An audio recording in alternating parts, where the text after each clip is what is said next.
Почитувани гледачи, вие сте со регионалните вести на телевизија Кисименада, а во нив ќе гледате. Се одбележа 22 годишнината од првиот терористички напад на поранишната полициска станица ТРЦ и загинувањето на полицаецот Момир Стојановски.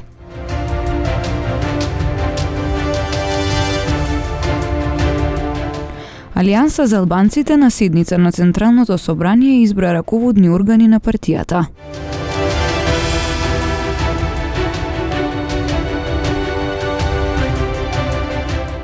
Утре официјално стартува новата скијачка сезона на Попова шапка. Од раководството на центарот велат дека се е подготвено.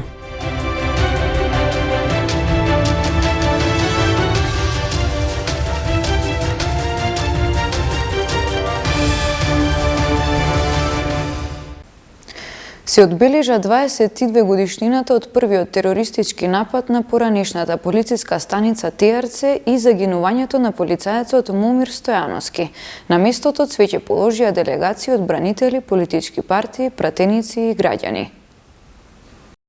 Со оддавање почит на Момир Стојановски, првата жртва во војниот конфликт во земјава, од Сдружениот одбор на бранители потсетија на сите бранители, кои несебично се одзваа на повикот за одбрана на татковината во 2001 година. Вооружениот напад на полициската станица во ТРЦ, кој се случил во 2 часот по полноќ на 22 јануари, неофицијално се смета за почеток на воената криза. При нападот на полициската станица од страна на терористичка група, смртно беше ранет, а потоа на пат кон болницата животот го загуби полицаецот Момир Санде Стојановски од село Дубровница, Крива Паланка.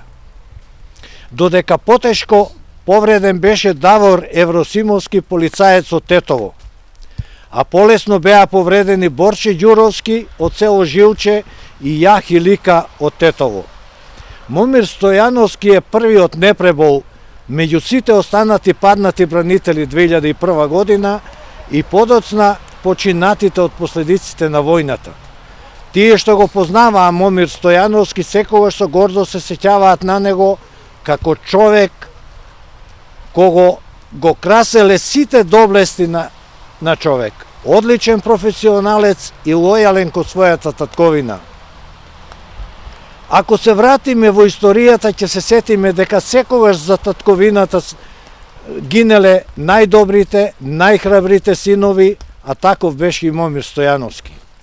Вечно ќе бидеме нивни должници што се уште постоиме и цврсто обстојуваме на ова тло и најмалку што можеме да направиме за нив е да не дозволиме никогаш да забинат во заборав. Повеќе делегации положија цвеќе на бистата која се носи на ова место само на овој ден. За загинатите нема достојни обележја, а ваквите настани ги организираат поединци. Бранителите се заборавени од државата, реагираат од одборот на бранители. Во моментот статусот на бранителите е, може да се рече, очаен со оглед на тоа дека не се згрижени, голем дел од бранителите се во социјален ризик, многу од нив веќе се починати, државата сериозно не се зафати со грижата за нив, не се интегрирани во општеството, поставени се на маргините на општеството во многу лоша состојба. Од одборот на бранители велат дека ќе ги интензивираат активностите, особено за да се избегнат манипулации со нивните гласови за време на избори, поучени од досегашното нивно искуство. Одборот на бранители годинава ќе биде повидлив на просторите кај што треба да се одбележат настаните од 2001 и при тоа ќе биде во контакт со членството за да се избегнат на престојните избори манипулации со нивните гласови. Ќе создадеме платформа за преговори со политичките партии и поддршката на изборите на сите оние кои ќе можат да ги исполнат нашите цели и барања. Алијанса за албанците денес одржа седница на Централно собрание на кое беа избрани раководните органи на партијата. До сега одлучивме неколку работи, одлучивме дека председател на Централното собрание на Алијанса за албанците ќе биде бившиот лидер на Алијанса, господин Матија Кисела. За генерален секретар на партијата е избран господинот Кренар Лога. За организацијски секретар на партијата е избран господинот Исен Шабанија, тој е градоначалник на општина Врапчиште. Избрани се три подпредседатели и едно место е оставено за Тетово, бидејќи тие имаат собрание на гранката во Тетово, имаат идната недела и тогаш ќе седнеме уште еднаш со огранокот во Тетово и ќе одлучиме со нив. Има трите подпредседатели се господја Бујаре Абази, советничка наша во град Скопје, господјата Илире Даути, инакопратеничка на Алијанса за албанците и господинот Елми Азири, исто така пратеник на Алијанса за албанците. До сега тие се одлучите. Продолжуваме со состанокот со одредени правилници за функционирање на Централното собрание, на ограноците и на подограноците. Кога ќе падне?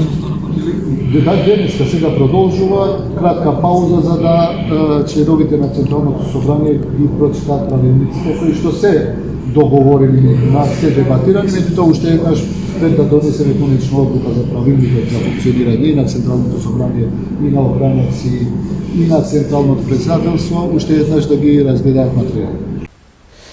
Директорот на Државниот инспекторат за животна средина Сретен Стојковски во интервју за Радио Слободна Европа зборува за инспекцијските надзори кои се вршат за да се утврдат потенцијалните загадувачи, но и за кадрите кои управуваат со инспекторатот. Како што кажав и претходно, ние во нашите месечни планови ги планираме инспекцијски надзори, но исто така правиме и воредни инспекцијски надзори. Ние само во периодот од некаде 22 до 5 јануари 2022 направивме над 40 инспекцијски надзори, воредни инспекцијски надзори, значи ги посетивме компаниите да видиме дали имаат, доколку имаат континуиран мониторинг да ни го достават, да го видиме, доколку немаат, имаат дисконтинуиран мониторинг, тогаш ги бараме мерењето да акредитирана лабораторија да ги видиме и доколку има надминувања, ние тука законот не дозволува ништо друго освен санкција. Во моментот на целата територија на Република Македонија, Северна Македонија, имаме 22 инспектори, 22 инспектори, од кои 2 се водостопански инспектори, 1 за природа и останатите се за животна средина. Ние затоа сега сме во финална фаза од вработување на тројца инспектори, од кои 2 водостопански и 1 за природа. Денеска ќе се реализира тој дел и 2 административци. Ние останавме во моментот имаме само 1 административен работник, 1 правник. Тоа е сегашната состојба. Со овие 2 нови административци ќе имаме 3 административни работници и 25 инспектори. Приведена 25-годишна жителка на Мала Речица, кај која била пронајдена марихуана. Лишена од слобода и жителка на Штип со времен престој во Тетово за издржување на затворска казна. Во полицискиот билтен регистриран и случај на злоупотреба на туристичкиот престој во државата. Во продолжение деталите. Полициски службеници на СВР Тетово вчера вечер околу 21 часот во близина на угостителски објект во Тетово лишиле од слобода 25-годишничка од Тетовска Мала Речица кај која била пронајдена марихуана. Таа е задржана во полициската станица Тетово за расчистување и документирање на случајот, пошто ќе и биде изготвен соодветен поднесок по член 215 од Кривичниот законник. Вчера вечер околу 22 часот полициски службеници на СВР Тетово со судска наредба привеле 32 годишничка од Штип со времен престој во Тетово за издржување на 4-месечна затворска казна. Набргу потоа таа е спроведена во казнено-поправната установа затвор Идризово во Скопје за издржување на казната. Ноќеска околу 1 часот и 30 минути во угостителски објект покрај автопатот Гостивар Тетово, полициски службеници на СВР Тетово привеле едно лице од Република Албанија и едно лице од Украина поради сомненија за злоупотреба на туристичкиот престој, односно престојување спротивно на целта. Двете странски државјанки задржани се во полициската станица Тетово за натамошна постапка. Новите снежни врнежи овозможија почеток на скијачка сезона на Попова шапка. Утре официјално стартува новата скијачка сезона на Попова шапка. Од раководството на центарот велат дека се е подготвено. Ски лифтовите и жичниците ќе работат од 8:45 до 15:30 часот. Од последнивите врнежи на снег што ги имаме во центарот, утре и официјално ја почнуваме сезоната за скија. Се подготвено, се ќе биде во функција за скијачите. Планирано е сите ски лифти да работат, зависи од ветерот са вајлево, ќе одлучиме дали некој ќе биде надвор од функција поради безбедноста на скијачите, али сепак е донесена одлука сите ски лифти да работат утре. Оваа скијачка сезона ќе има промена во цената на дневните ски билети. Ние реално сме сепак поевтини како ски центар. Во споредба со другите ски центари во околинава, па и во нашава држава. Дневен билет за возрастни од петок до четврток ќе биде 1100 денари. Тоа значи како што беа ланските цени, така ќе продолжат од понеделник до четврток. Од петок до недела имаме нова цена од 1300 денари. Има две категории на ски билети. Исто така и за другите категории, значи има поевтини цени од понеделник до четврток и нови цени од петок до недела. Со измерени -2 степени напладне, Попова шапка беше најстуденото место во земјава.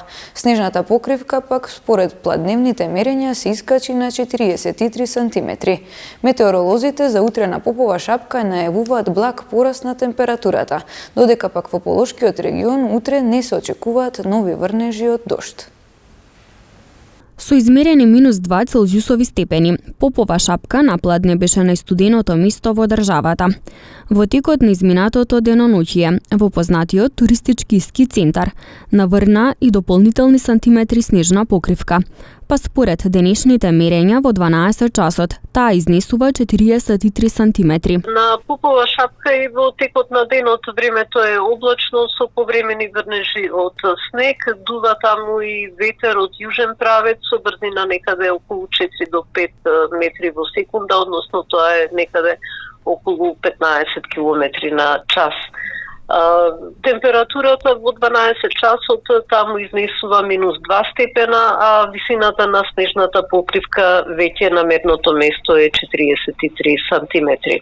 Од управата за хидрометеоролошки работи информираат дека температурата на Попова шапка ќе биде во благ пораст, особено во текот на утрешниот ден, кога се очекува врнежите од снег да престанат. Температурата па ќе биде во благо покачување во следните 2 дена, односно особено во текот на утрешниот ден, кога очекуваме врнежите да престанат, односно во текот на утрешниот ден во поголем дел од денот не очекува суво време.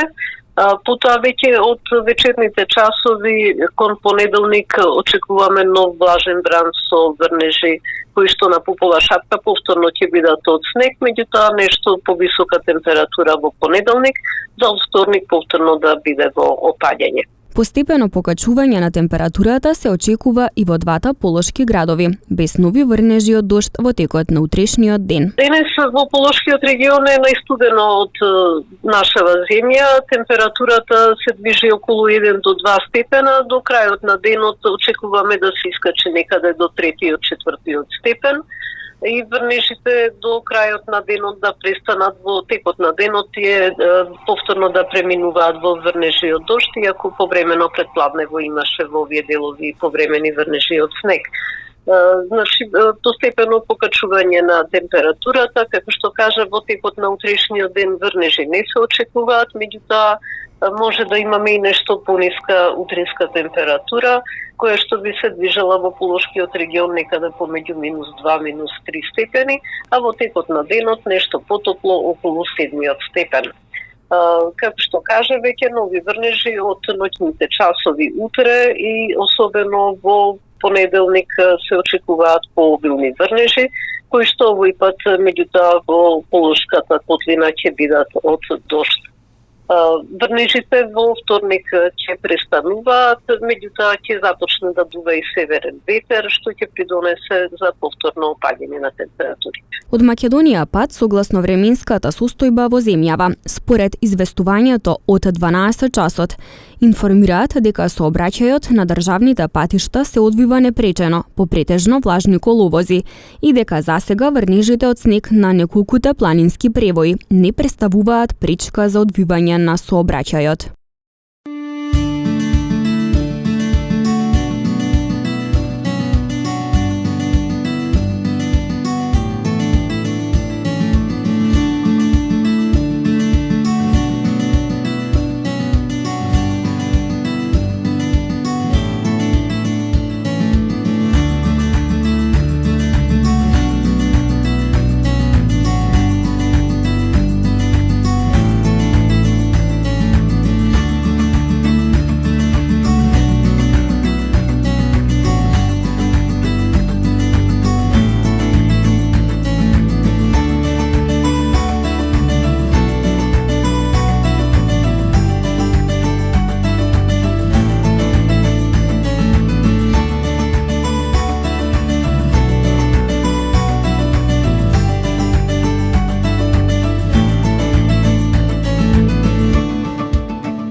Почитувани гледачи, тоа беше се за ова издание на регионалните вести. Ви благодариме на вниманието со кое не следевте. Пријатно!